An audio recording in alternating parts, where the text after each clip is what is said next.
여러분 추수감사절 잘 보내셨습니까? 네. 저는 좀 특별한 시간을 보내었습니다. 제가 이민 온 지가 25년 되었습니다. 캘리포니아에서 10년, 또 이곳 우리 어스틴 텍사스에서 15년 이렇게 시간을 25년 동안 이민을 왔는데 처음으로 가족들만 함께 시간을 가졌습니다. 캘리포니아에 있을 때는요 10년 동안 있으면서 추수감사절이 되면 늘 초대됐습니다. 장로님 댁에서 집사님 댁에서 초대돼서 가서 식사를 하고 그렇게 했고요. 이곳에 와서 지난 15년 동안은 늘 초대했습니다. 우리 성도님들을 늘 초대해서 많게는 100명까지 초대해서 저희 집에서 또 여러분들이 도네이션한 음식으로 함께 나누면서 참 좋은 시간을 나름대로 보내었습니다. 그런데 올해는 코비드 19 때문에 그렇게 할 수도 없었고요.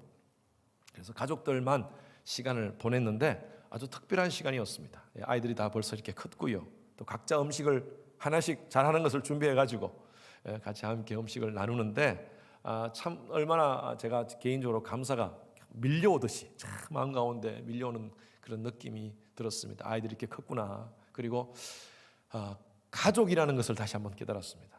아이들이 요즘 점점 하나씩 이제 떠나가고 그러다가 다시 돌아왔는데 다 돌아와가지고 같이 함께 한다는 것이, 같은 장소에서 함께 한다는 것이 얼마나 참 좋은지, 음식 먹고 게임도 369도 하고 하면서 그렇게 시간을 보내었습니다. 여러분 가족은요 함께 할 때 행복합니다. 우리 하나님께서 주님의 교회라는 이 공동체, 예수의 피로 하나 된 이 공동체 가족을 저희들에게 허락하신 줄로 믿습니다. 우리는 가족입니다. 가족은 만나야 됩니다. 우리가 온라인으로 지금 예배를 드리는 것은요, 이것은 일시적인 대안입니다. 저는 여러분들이 온라인 예배를 잘 드렸으면 좋겠어요. 예배가의 궁극적인 목적은요, 하나님을 만나는 겁니다. 신령과 진정으로 하나님께 나아가는 것이 바로 예배입니다. 요한복음 4장에 있는 것 같이 그게 예루살렘이든 그리심산이든 상관없습니다. 장소와 상관없습니다. 어디든 하나님을 진짜 신령과 진정으로 만나면 됩니다. 그런데 우리 온라인 예배 하시는 분들 참 편해서 좋다. 편해서 좋습니다. 그러나 우리가 모든 것이 다 정상화되면요 교회로 나와야 됩니다. 편해서 좋아서 온라인 예배가 좋은 것은 여러분 위험합니다.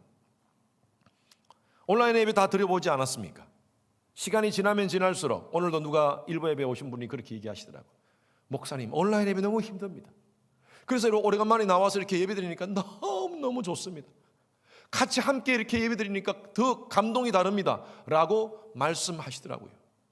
여러분 우리가 가족으로서 함께 모여서 하나님께 나아가는 것, 여러분 이 시간 얼마나 중요한지 몰라요. 온라인으로 예배 드릴 수 있죠. 마음과 신령과 진정으로 여러분들이 꾸준히 예배 드릴 수 있으면 그렇게 드려도 괜찮습니다. 그런데 그렇게 쉽지 않습니다.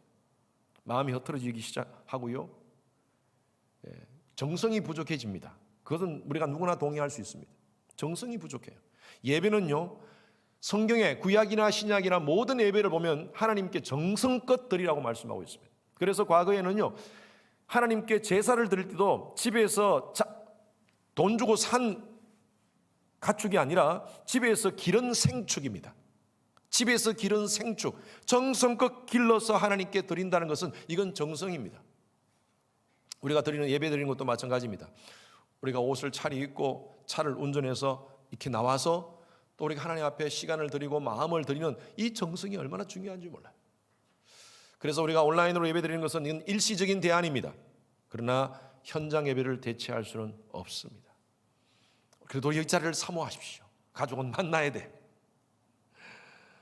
2달 전에 우리가 유th 월십을 했습니다. 월십 나이트. 그래서 아이들이 콜트야드에서 같이 모여가지고 아이들이 오래간만에 다 모여가지고 마스크 쓰고 예배를 6피트 의자를 다 놓고 예배를 드린 적이 있습니다. 그날 좀 어떻게 엄마가 애를 일찍 드랍을 했어요. 6학년 아이인데 이제 갓 중학생이 돼가지고 유스에 들어간 아이인데 7개월 만에 교회를 온 거예요. 일찍 왔길래 너 왔구나 하니까 하이 패스터 그러더니만 교회야 본당을 막 한 2바퀴를 돌더라고요. 막 뛰어다니더라고요.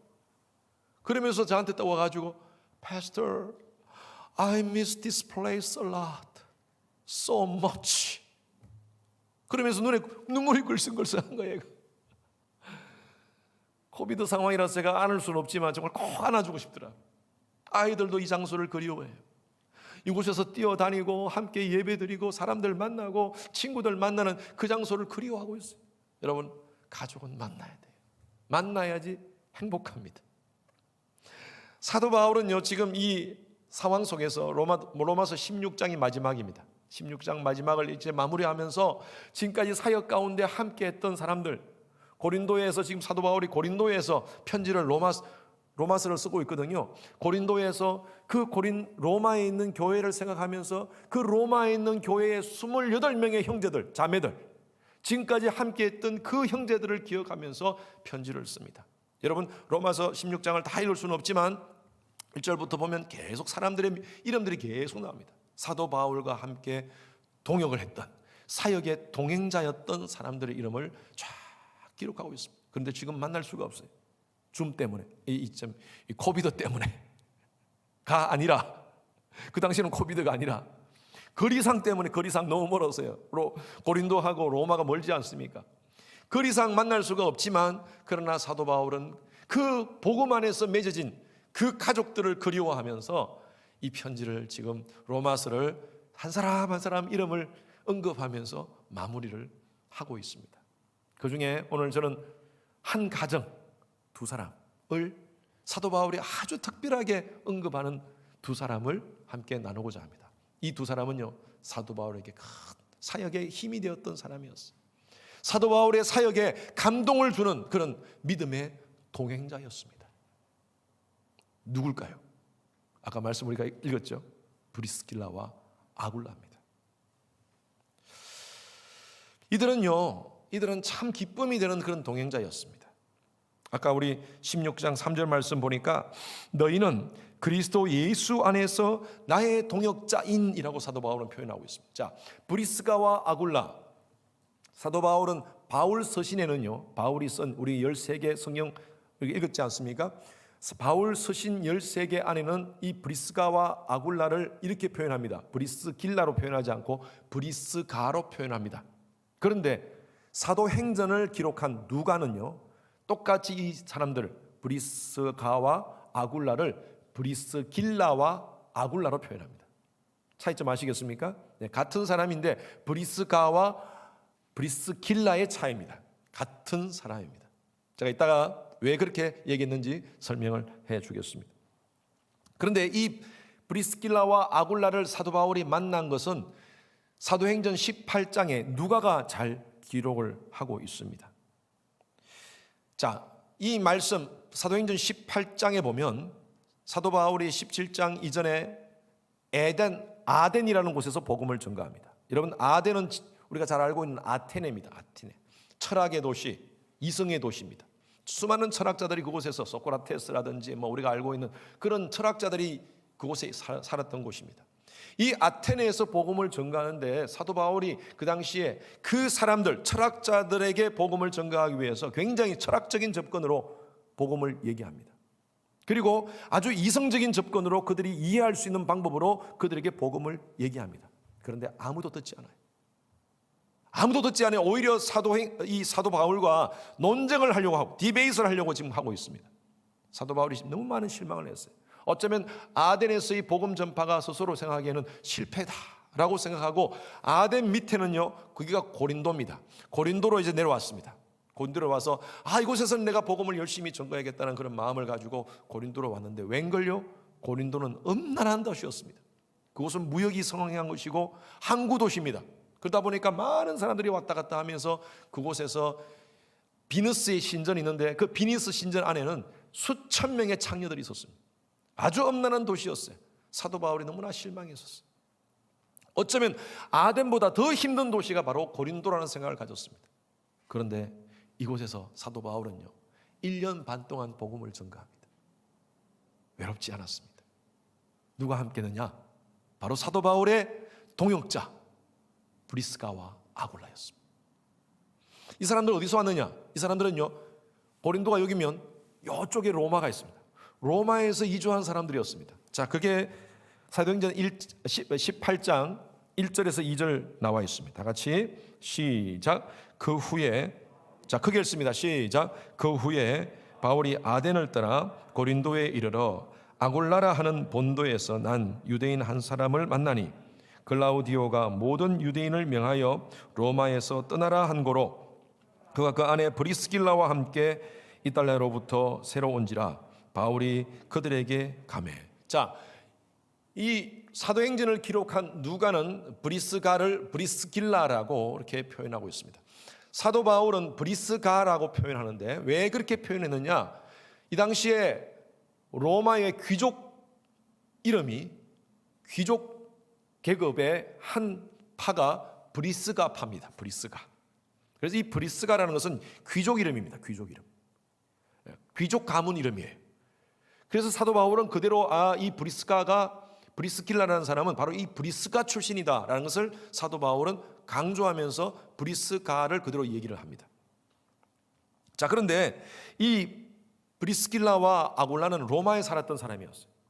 로마에 살았는데 여기 자세하게 지금 이 사람들이 왜 고린도로 왔는 것에 대해서 얘기를 하고 있어요. 로마에 살았는데 남편은요, 이름이 누굽니까? 아굴라라는 사람인데 이 사람은 어디 출신이에요? 본도라는 곳인데 이 본도는요, 흑해 지역의 한 도시입니다. 흑해 지역의 한 도시인데 그 본도 출신에서 어느 사람이에요? 유대인입니다. 유대인. 예. 본도 지역에 사는 유대인으로서 어떤 이유든지 로마에 가서 이 브리스가를 만난 거예요. 귀족 출신의 한 여인을 만나서 결혼을 했습니다. 뭐 그것에 대한 자세한 기록은 성경에는 기록되지 않았지만 이 두 사람이 만나서 있는 그 부부 생활을 하는 과정 가운데 그 당시에 로마의 황제 글라우디오라는 이 황제가 모든 유대인들은 로마에서 추방시켜라 하는 명령을 냅니다. 그래서 뭐 성경에는 기록되지 않았지만 여러 가지 그 교회 역사를 보면요, 이 당시에 정치적인 문제가 있었습니다. 여러 가지 많은 문제 때문에 유대인들이 로마에 있으니까 여러 가지 정치적인 복잡한 현상이 생긴다. 그래서 유대인들은 다 추방시켜버립니다. 다른 기록에 의하면요, 부부일 경우 만약 브리스길라와 아굴라 같은 케이스는 남편이 유대인일 경우에는 아내가 혼자 되게 되면 로마에서 이 사람의 경제적인 부분들, 파이낸셜 부분들을 책임지겠다라고까지 그렇게 했다는 기록이 있습니다. 그만큼 강하게 유대인들을 다 추방시켜버립니다. 그래서 남편만 떠나야 되는 그런 상황이 생겼는데 브리스길라는 남편과 함께 떠납니다. 나는 끝까지 남편과 같이 가겠다. 그래서 이 사람들이 고린도라는 곳으로 오게 된 거예요. 이 추방 명령에 의해서 고린도라는 곳에 오게 됩니다. 저는 이 두 사람의 모습을 보면서 참 서로 금술이 좋은 사람이구나. 참 금술이 좋은 사람이구나. 이 당시에는 그런 계급에 의해서 사람을 차별하고 하는 그런 시대 아닙니까? 유대인 떠나면 당신만 떠나세요라고 할 수 있지 않습니까? 왜냐하면 같이 갈 경우에는 굉장히 앞으로 많은 그런 고난과 아픔을 감수하고 떠나야 되는 겁니다. 지금까지 가졌던 모든 사업이라든지 안정적인 가정의 터전들을 다 버리고 떠나야 되지 않습니까? 쉽지 않은 결단이었습니다. 그러나 남편과 함께하기 위해서 이 브리스가가 떠나왔습니다. 여러분, 금술이라는 것은 우리가 보통 금술이라는 표현을 쓰는데 잘못된 표현입니다. 금슬이라는 말이 맞습니다. 금슬. 금이라는 것은요, 금과 슬은요, 금운고입니다. 금운고. 우리 과거에 금운고 악기 있지 않습니까? 그래서 작은 금운고를 금이라 그러고 큰 금운고를 슬이라 그랬대요. 그래서 금슬이 좋다라는 말은 참 좋은 음악의 화음이 맞듯이 부부가 참 좋은 화음, 조화롭다 할 때 금슬이 좋다라고 이렇게 얘기를 한답니다. 저는요, 목회를 하면서 참 금슬이 좋은 부부를 참 만나면 기분이 좋습니다. 서로 사랑하고 닭살 부부들, 우리 교회도 닭살 부부들 많아요. 남편 자랑하고 아내 자랑하고. 여러분 누구 자랑하면 여러분 닭살 그러는데 부부끼리는 서로 자랑하면 참 좋은 것 같아요. 남편을 자랑해주는, 아내를 자랑해주는 그런 사람들은 금슬이 좋은 부부예요. 내 남편이 최고다, 내 아내가 최고다. 시간이 가면 갈수록 이렇게 더 해야 돼. 그래서 오늘 이 사람들은요, 이 브리스길라와 아굴라는요, 늘 함께 같이 동행했던 사람이었고, 함께 정말 어려운 것도 같이 함께 고난에 동참했던 그런 사람들, 그런 부부였습니다. 그래서 성경에는 이 사람들의 이름이 6번 기록이 나오는데 전부 다 여자가 먼저 나옵니다. 브리스길라와 아굴라. 그 당시에는 남자들을 더 존대했던 사람 시대였습니다. 그럼에도 불구하고 여자 이름이 먼저 나오는 이유가 무엇인가? 뭐 여러 성경학자들의 해석이 있습니다. 여자가 귀족 출신이기 때문에 먼저 이름을 냈다. 그러나 성경은 그런 그 귀족 출신이기 때문에 더 이렇게 차등을 두지는 않습니다. 근데 여러 가지로 근거로 봤을 때 이 브리스길라는 굉장히 열심히 하나님을 사랑했던 사람 같아요. 그래서 그런 차원에서 누가나 또 이 사도 바울이 브리스길라를 이름을 먼저 언급을 했던 것 같아요. 그런데 한 번도, 물론 그것을 기록하지 않은 것도 있겠지만, 그러나 6번이나 기록을 했음에도 불구하고 아굴라가 기분 나빴다는 표현은 하나도 없습니다. 저는 기분 나빴을 것 같아요. 왜냐하면 제 아내하고 항상 이름이 나갈 때 허성현, 허양이로 나가야 되는데 허양이 허성현으로 나가면 기분 나쁠 것 같아요. 이들은 그거 개의치 않았던 것 같아요. 서로 존중하고 서로 사랑하고. 부부끼리 같이 일하시는 분들을 제가 우리 교회에서도 있지 않습니까? 근데 두 부류입니다. 두 부류. 목사님, 그냥 계속 남편하고 아내하고 같이 있으니까 그냥 막 너무 짜증나요. 짜증. 아침에도 눈 떠서 보고 밤에 잘 때까지 뭐 하루 종일 보니까 짜증나요 하시는 분이 있는가 하면, 어떤 분은 얼마나 좋은지 몰라요. 아침부터 저녁까지 아내하고 같이 있으니까 얼마나 좋은지 모릅니다. 여러분, 우리 남편들 좋을 때 더 잘해 주십시오. 이제 50, 60 넘어가면 자꾸 아내에게 이렇게 기대고 싶어요.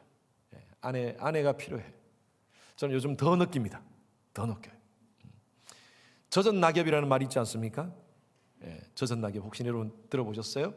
어떤 일본의 한 여교수가 자기 글에 썼습니다. 은퇴한 사람들, 남자들을 향하여 젖은 낙엽 같다.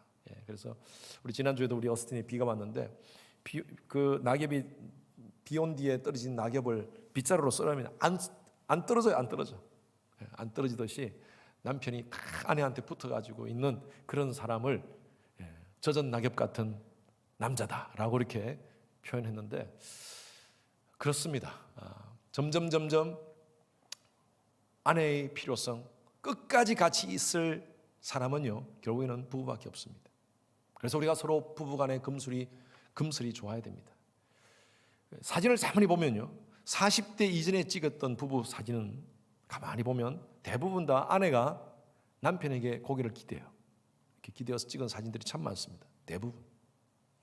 그런데 50대, 60대 이후에 찍은 사진들을 가만히 보십시오. 부부 사진을 보면 남편이 아내 쪽으로 약간 몸을 기대해요. 여러분 가정은 그렇지 않은지 모르겠어요. 나는 아직도 아니다 하지만 여러분, 그렇지 않습니다. 점점 우리는 서로가 필요해요. 그래서 우리 주님의 교회 성도님들은 부부의 금슬이 좋은 그런 아름다운 부부관계, 이 브리스길라와 아굴라와 같은 그런 부부가 되시길 주님 이름으로 축원합니다. 자, 이들은 서로에게 아름다운 기쁨을 주는 그런 부부였고요. 그리고 선한 영향력을 사도 바울로부터 받습니다. 자, 사도행전 18장 5절 말씀 보십시오. 자, 읽습니다. 시작. 바울이 하나님의 말씀에 붙잡혀 유대인들에게 예수는 그리스도라 밝히 증언하니. 자, 사도 바울이요, 아까 말씀드린 대로 아덴에서 복음을 전가할 때 굉장히 이성적으로 철학적으로 접근을 했어요. 이 사람들이 뭘 요구하는가, 나를 통해서 받기를 원하는가를 좀 알고 그 사람들의 니드에 맞춰서 복음을 전가했어요. 실패했습니까? 성공했습니까? 실패했어요. 그래가지고 사도 바울이 이때 느낀 건요, 이제 내가 이래서는 안 되겠구나. 그냥 예수 그리스도를 다이렉트로 전가해야겠구나. 사도 바울이 고린도에서는 새로운 마음의 작정을 합니다. 하나님 말씀에 성령으로 붙잡히면 되는 그런 예수는 그리스도라는 것을 확실하게 내가 증거해야겠구나 하고 마음을 딱 다짐을 합니다. 그래서 그 고린도전서 2장 2절에 이 사도 바울의 결심에 대해서 잘 표현되어 있습니다. 한번 보십시오. 사도 바울이 이 마음의 결심이 고린도전서 2장 2절에 표현되어 있습니다. 시작. 내가 너희 중에서 예수 그리스도와 그가 십자가에 못 박힌 것 외에는 아무것도 알지 아니하기로 작정하였습니다. 이제는 철학이지 않겠다. 이제는 내가 무슨 이성적인 그런 접근하지 않겠다. 이제는 예수가 바로 그리스도라는 것을 그냥 그대로 다이렉트로 얘기하겠다. 내가 예수 외에는 다른 거 증거하지 않겠다. 사도 바울이 작정을 합니다. 그리고 성령 충만한 상태에서 누구를 만납니까? 누구를 만날까요? 브리스길라와 아굴라를 만나는 거예요. 그러니까 완전히 걸리게 된 거예요. 이렇게 와가지고 딱 내려왔는데 브리스길라와 아굴라를 만난 거예요. 그리고 이들에게 복음을 전가합니다. 이 사람들은 로마에서 추방되어 가지고 이제 고린도에 왔고, 사도 바울은 아덴에서 낙심되어 가지고 고린도에 와서 이제 예수만 전가하겠다고 하고 딱 왔는데 이 사람들을 만나는, 이들과 함께 1년 6개월 동안 바이블 스터디를 합니다. 예수에 대해서 얘기합니다. 그러니까 완전히 이 사도 바울의 그 뜨거운 열정을 그대로 이 사람들이 받습니다. 이 브리스길라와 아굴라가. 그래서 이 영향력이 또 다른 사람에게 전염시킵니다. 그게 누구냐? 아볼로라는 사람이에요. 여러분, 아굴라하고 좀 비슷한데, 아볼로라는 사람은요, 알렉산드리아 저 남쪽에 이집트 위쪽 도시, 지금 알렉산드리아라는 도시가 있죠. 그 알렉산드리아에서 왔던 사람이에요. 이 사람이 에베소에 왔을 때, 나중에 우리 이 브리스길라와 아굴라가 에베소로 오거든요. 에베소에 왔을 때 이 사람들을 만납니다. 그리고 이들에게 복음을 받습니다. 이 아볼로라는 사람은요, 굉장히 성경적으로 굉장히 뛰어난 사람이었어요. 나름대로 많은 것을 안다고 했던 사람이었어요. 하나님에 대해서 안다고 얘기했고요, 요한의 세례에 대해서 안다고 얘기했습니다. 그런데 예수가 그리스도라는 사실을 몰랐어요. 사도행전 18장 26절 말씀 보십시오. 다 같이. 자, 여기 그가라는 것은 아볼로를 얘기합니다. 아볼로. 시작. 그가 회당에서 담대히 말하기 시작하거늘 브리스길라와 아굴라가 듣고 데려다가 하나님의 도를 더 정확하게 풀어 이르더라. 자, 이 아볼로가 나름대로 성경적인 지식을 안다고 생각하고 사람들 앞에서 막 얘기를 하고 있는데 브리스길라와 아굴라가 들어보니까 아직은 아니야. 그래가지고 불러가지고 우리 성경 공부합시다. 하나님에 대해서 더 얘기를 할게요. 그래서 말씀을 공부해서 이 하나님의 도를 더 정확하게 풀어줍니다. 아볼로가 기가 막힌 복음의 진수를 깨달은 거예요. 이 사람들을 통하여서. 자, 보십시오. 이 브리스길라와 아굴라가 사도 바울을 통해서 영향을 받고, 이 사람들은 아볼로에게 영향을 주고, 아볼로는 그 뜨거운 가슴을 품고, 십자가의 도화에 대한 가슴을 품고 어디로 가느냐면 나중에 또 고린도로 갑니다. 고린도 가서 거기서 고린도 교회에서 말씀을 증거하는 사역자가 됩니다. 여러분, 우리가 신앙적인 만남은요, 영적인 영향력을 끼쳐야 됩니다. 전 여러분들이 저를 통해서 뭘 원하십니까? 목사님의 설교를 통해서 세상적인 지혜를 원하십니까? 여러분, 세상을 멋지게 살아가는 방법, 재밌게 살아가는 방법, 재밌는 요즘 나오는 새로운 유머, 여러분 그런 거 기대하십니까? 아니에요. 여러분, 좋은 강의 요즘 유튜브 치면 다 나옵니다. 왜 이 자리에 앉아 계십니까? 왜 지금 예배를 듣고 그렇게 계십니까? 그거 원하신다면 유튜브 들으면 되죠. 그냥 강의. 여러분 저를 통해서 원하시는 것은요, 영적인 영향력일 것입니다. 목사님, 하나님에 대해서 말씀해 주세요. 목사님, 십자가 예수 그리스도에 대해서 말씀해 주세요. 목사님, 내가 어떻게 말씀을 가지고 살아야 되겠습니까? 여러분, 이 영향일 거예요. 그렇기 때문에 여러분이 이 자리에 앉아 있지 않습니까? 여러분, 이 시간을 내어서 지금 온라인으로 예배 드리고 있지 않습니까? 여러분, 성도의 만남은요, 영적인 영향력을 끼쳐야 돼요. 여러분들이 저희 교회 장로님을 통하여서, 우리 권사님을 통하여서, 우리 교회 리더를 통해서 우리 평신도들이 뭘 원하겠어요? 세상 살아가는 방법이요? 이민의 지혜요? 그건요, 딴 데서 다 들을 수 있어요. 우리 장로님과 권사님, 안수 집사님들, 우리 교회 리더를 통하여서 어떻게 하나님 말씀대로 살아가는가, 그들의 삶과 그들의 모습을 통하여서 영향받기를 원하는 거예요. 우리 구역장님들을 통하여서 뭘 원하겠습니까? 구역에 있는 분들이 구역의 구역장로를 통하여서 힘들고 어렵지만 평신도로서 어떻게 삶을 살아가는가, 하나님 말씀 붙잡고 살아가는가, 여러분 그거 원하지 않겠습니까? 인생을 살아가는 지혜, 아들 자녀 교육, 여러분 그것은 다 내서 들어도 돼요. 어떻게 하든요, 우리가 성도의 만남은요, 선한 복음적 영향력을 끼치게 해야 돼요.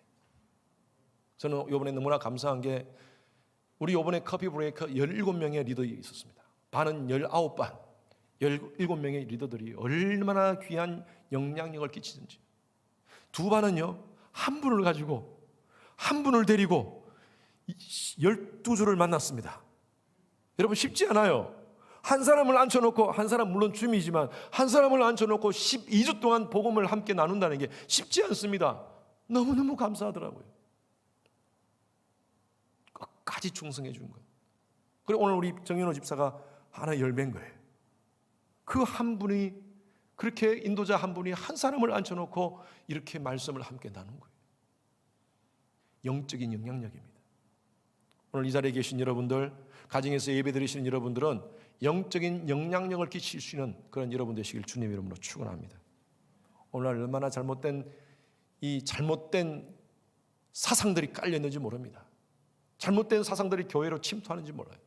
그러기 위해서 우리가 여러분들 말씀으로 무장하셔야 됩니다. 바른 신앙으로 무장하셔야 됩니다. 바르게 배우셔야 됩니다. 나는 지금까지 성경을 많이 했기 때문에 더 이상 필요 없어. 영적 교만입니다. 그보다 더 큰 무서운 교만이 없어요. 끝까지 배워야 돼요. 저도 마찬가지예요. 저도 목사로서 많은 신학 공부를 하고 많은 신학책을 읽고 하지만 끝까지 계속 배워야 되더라고요. 보니까 아직도 더 많은 것들을 연구해야 되고 더 많은 것들을 읽어야 되고, 하나님의 은혜가 무궁무한하니까요. 똑같은 말씀을 함께 나누더라도 이 말씀을 내가 묵상할 때마다 달라요. 또 주시는 은혜가 달라요. 여러분, 말씀 공부는 끝까지 하셔야 돼요. 그래서 우리는 모두에게 서로 배워야 됩니다. 영향력을 받고 선한 영향력을 끼치는 그런 아름다운 동행자가 되시기를 주님의 이름으로 축원합니다. 그리고 서로에게 사명적 동지가 됩시다. 우리가 기쁨을 주는 동행자, 그리고 서로에게 영향을 주는 동행자뿐만 아니라 이제 우리가 사명하는 사명의 일에 동역자가, 동지가 되어야 돼요. 자, 사도 바울이 이 브리스길라와 아굴라가 어떤 사람이었는가?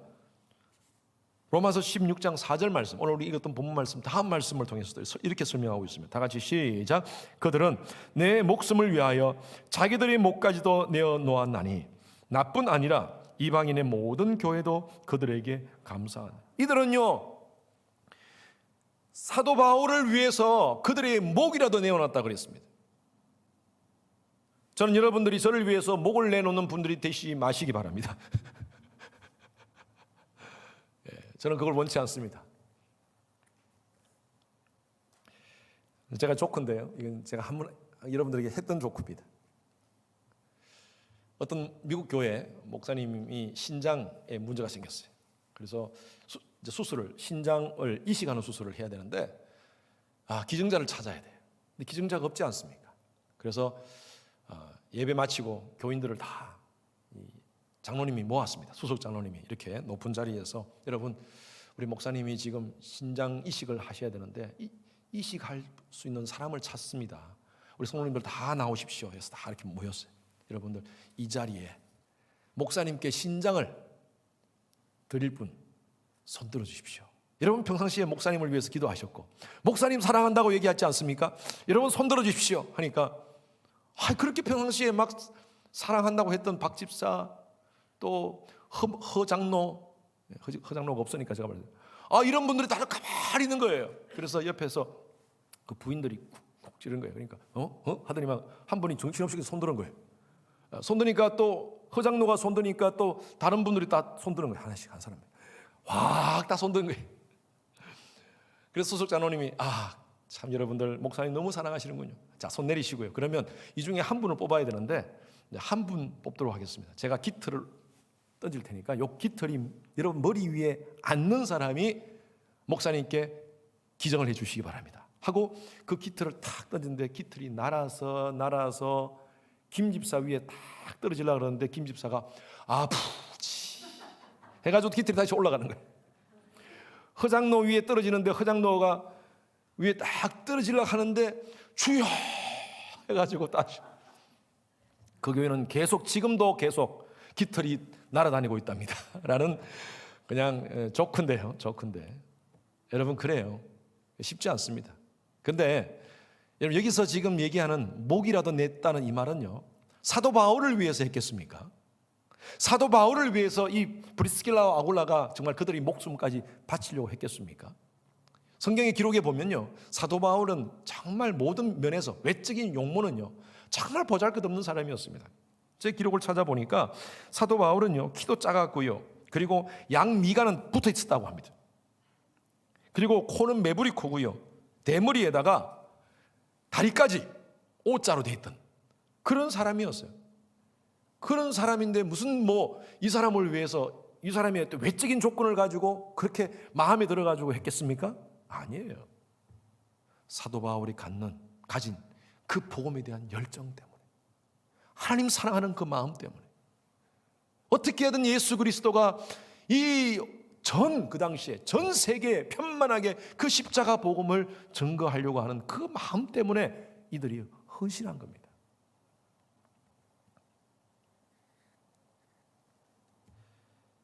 사도행전 18장 18절 보십시오. 다 같이 시작. 바울은 더 여느 날 머물다가 형제들과 작별하고 배 타고 수리아로 떠나갈새 브리스길라와 아굴라도 함께 하더라. 자, 이 고린도에서 1년 반 동안 같이 함께 복음을 나누고 함께 복음을 전가하고 있다가 사도 바울은 이제 떠나야 되지 않습니까? 이제 에베소로 떠나려고 할 때 브리스길라와 아굴라가 이 사람들이 로마에서 온 사람들인데 이 사람들도 보따리 쌉니다. 사도 바울을 위해서.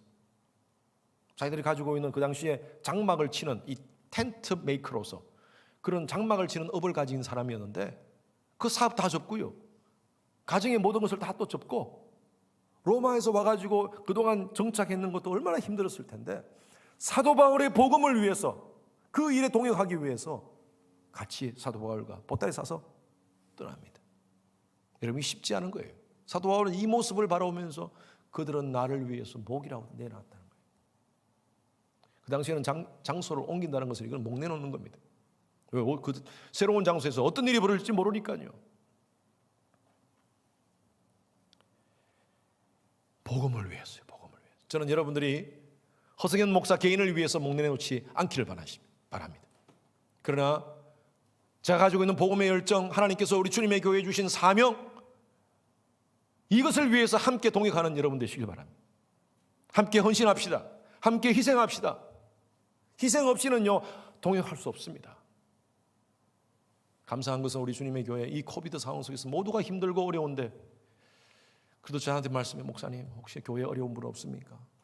제가 조금이라도 물질적으로 좀 헌신하고자 합니다. 목사님 교회에 무슨 필요한 거 없습니까? 제가 무조건 시간 내서 목사님 불러주시면 교회 와서 제가 뭘 하겠습니다. 그렇게 말씀하시는 분들이 있어요. 다들 바쁘잖아요. 지금 이민생활. 다들 지금 우리가 정말 1불 2불이 얼마나 다들 귀합니까? 다 아주 넉넉해서 모든 것이 다 완벽하게 다 갖추어서가 아니에요. 다들 부족해요. 다들 힘들어요. 그럼에도 불구하고 하나님의 나라에 대해서 예배의 감격으로 변화받아 열방을 섬기는 그 교회의 비전을 함께 동역하기 위해서 저한테 그렇게 말씀하시는 게 저는 얼마나 고마운지. 저는요 지난 15년 동안 제 마음 가운데 늘 기도가 있었습니다. 이 기도는 제가 캘리포니아에서 우리 어스틴 주님의 교회에 오기 전에 했던 기도입니다. 그 기도가 뭐냐면 여러분들에게 말씀을 드린 거예요. 네, 하나님, 제가 어스틴 갑니다. 저는 어스틴 아무것도 모릅니다. 그곳에 아는 사람도 없습니다. 하나님 불러주시니까 그곳에 갑니다. 이것만 하나님 들어주십시오. 브리스길라와 아굴라와 같은 12명의 부부를 붙여주십시오. 그러면 제가 누구 흉내 냈습니다. 루트가 그렇게 했거든요. 제게 100명만 붙여주십시오. 세상을 바꾸겠습니다. 그렇게 얘기했듯이 주님 12명의 브리스길라와 아굴라만 보내주십시오. 12가정. 그러면 어스틴, 참 교만했죠. 그런데 이건 큰 꿈이었습니다. 어스틴을 바꾸겠습니다. 근데 그 12명이 12가정이 찼을까요? 안 찼을까요? 예? 누군지 아십니까? 누군지 아세요? 제가 말씀드릴까요? 여러분들이십니다. 여러분들이 모두 12명, 12가정이에요. 12이라는 것은 완전수입니다. 완전수. 여러분 모두가 저에게는 브리스길라와 아굴라와 같은 그런 귀한 분들이십니다. 얼마나 힘이 되는지. 목회자로서 목회할 때 때로는 외로움이 있습니다. 지난 15년 동안 외로움이 있을 때도 오셔서 격려해 주시고 기도해 주시고 교회를 위해서 함께 협력해 주시고 같이 함께 눈물 흘려 주시고 같이 함께 기뻐해 주시고 그런 성도님들이 있었기에 지금 허성현 목사가 있고 지금 우리 주님의 교회가 있는 줄로 믿습니다. 여러분, 우리가 동행자가 됩시다. 서로 감동을 주는 동행자가 됩시다. 아멘입니까? 서로의 기쁨을 주는 동행자, 서로의 선한 영향력을 주는 동행자, 그리고 사명적 동지로서 함께하는 동행자가 되시기를 주님 이름으로 축원합니다. 여러분, 나는 아무 동행자가 없다고 생각하십니까? 그렇지 않습니다. 여러분, 저는 여러분들을 가정을 위해서 매일매일 기도하고 있습니다. 제가 여러분들의 동행자가 되어드리겠습니다. 여러분들의 구역장들이 여러분 동행자가 되고 있습니다. 우리 교회 장로님들, 권사님들 늘 여러분들의 동행자가 되고 있습니다. 힘들고 어려울 때 전화 주세요. 같이 함께 기도하겠습니다. 외롭게 생각하지 마세요. 그러나 정말 우리에게 힘을 주시는 동행자가 계십니다. 누군 줄 아세요? 예수 그리스도십니다. 예수님께서 승천하실 때 내가 세상 끝날까지 너희와 항상 함께 하리라. 할렐루야! 이 동행자가 있다는 사실을 알고 여러분, 우리가 함께 동역자로서 이 땅을 향한 하나님 주신 사명, 주님의 손과 발이 되어서 함께 감당하는 저와 여러분 되시기를 주님의 이름으로 축원합니다.